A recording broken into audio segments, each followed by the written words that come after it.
Almost 25% of millennials ages 26 to 41 claim they plan on renting forever, according to a recent apartmentlist.com article. That's almost double the amount since they started their ongoing survey of 31,000 millennials in 2018. In the grand scheme of things, 1 in 4 millennials swearing off homeownership forever isn't really earth-shattering news.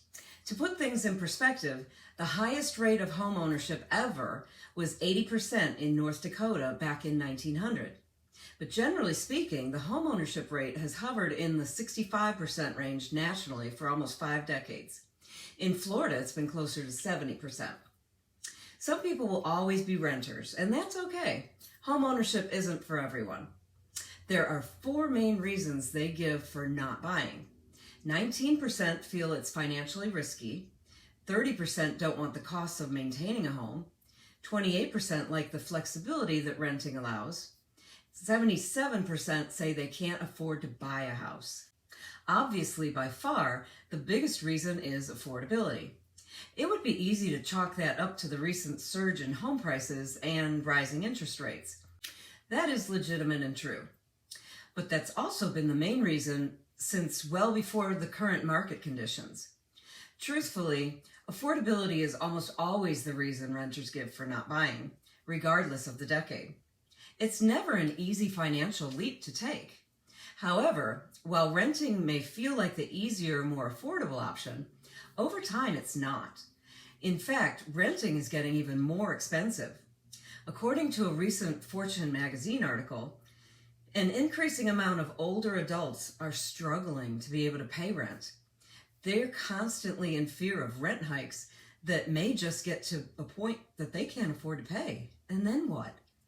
While it's never an easy financial leap to take, once you take that leap, your housing costs can be kept stable for years to come and even go down as you pay off your house.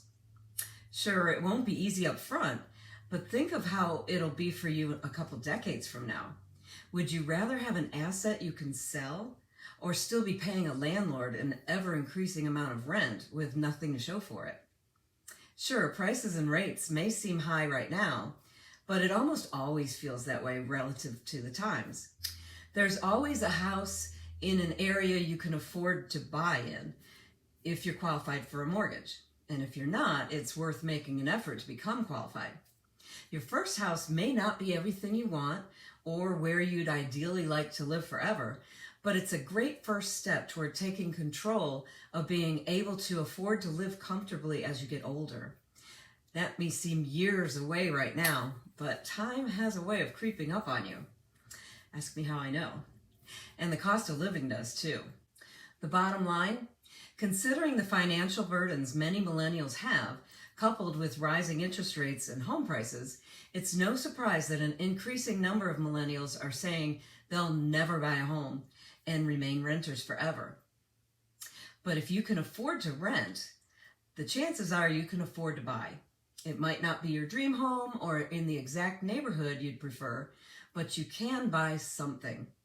Buy wherever and whatever you can afford now, so that you have a predictable and controllable cost of living, as well as an asset you can sell as you grow older. For more information, feel free to call me anytime. I can answer your questions from a real estate perspective, and I have some great lender partners who can answer your questions about getting qualified for a mortgage. You'll be glad you did. And be sure to pick up my free buyer's guide in the description below. When the time comes for you to make the leap into homeownership, you will be well prepared.